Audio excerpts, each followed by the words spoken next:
For today's topic, malaking budget mula sa bigating sponsor. Beyonce lipat bahay na sa 2025. Bago po tayo magsimula, ako po'y bumabati ng magandang araw, magandang gabi sa inyong lahat, saan mang sulok ng mundo. Sana po ay nasa ligtas po kayong kalagayan. Mega shoutout po sa lahat ng member ng Karepa, Kalingap Reactor Partner, at sa lahat po ng mga viewers, listeners, subscribers, saan man kayo ngayon naroroon, mga OFW. Shoutout po sa inyong lahat. Ako po'y naglalambing bago tayo magsimula. Sa bago po sa aking munting channel, please po subscribe, like and share, at huwag niyo pong kakalimutan na i-click ang notification bell para lagi po kayong updated sa aking mga videos. At guys, mga Kalingap, patuloy natin suportahan si Kalingap Rob at Kuya Val Santos Matubang, at sa mga bago pa po sa kanila, please po subscribe, at kapag pinapanood nyo po yung kanilang videos ay huwag nyo pong i-skip yung ads para more blessings pa ang dumating para po yan sa mga natutulungan. Guys, mga Kalingap, dito na po tayo sa ating topic. Malaking budget nga ang binigay ng bigating sponsor at Beyonce lipat bahay na ngayong 2025. Totoo nga po guys, mga Kalingap, napakalaking budget ang binigay ng bigating sponsor. Tumataginting po ng 100,000 pesos. Wow! Napakabuti ng kanilang puso. Talagang pagpalain pa nawa ng mga biyaya at pagpapala ang ganitong klaseng tao. Ang perang ito ay gagamitin po sa pagpapagawa ng bahay ni Beyonce. Meron na namang karagdagang budget na gagamitin sa pagpapagawa po ng bahay ni Beyonce. Ang tanong, sino po kaya yung bigating sponsor na yon?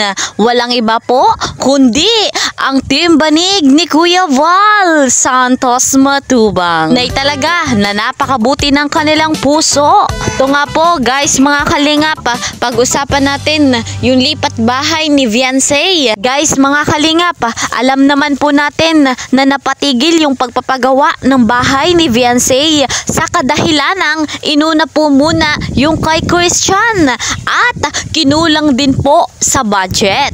Sobrang nakakatuwa nga guys dahil yung bahay nila Christian ay tapos na at nakalipat na po ng bahay silang magkapatid. Dahil sa sobrang saya, sila'y napaiyak.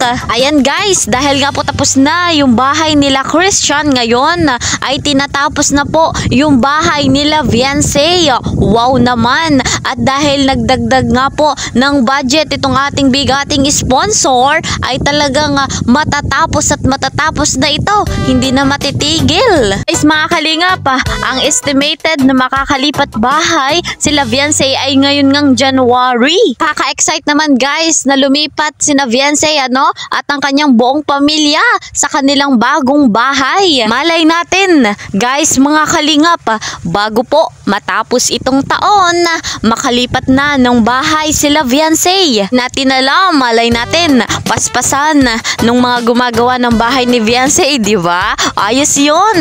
Pero maganda dapat yung kalalabasan ng bahay. Syempre naman, basta yung pabahay ni Kalingap Rob ay talagang tunay na maganda at matibay. Gusto tayong nagpapasalamat sa sponsor, sa mga bigating sponsor ni Beyonce, at syempre kay Kuya Val Santos Matubang, ayan, at kay Kalingap Rob, napakabuti talaga ng kanilang puso.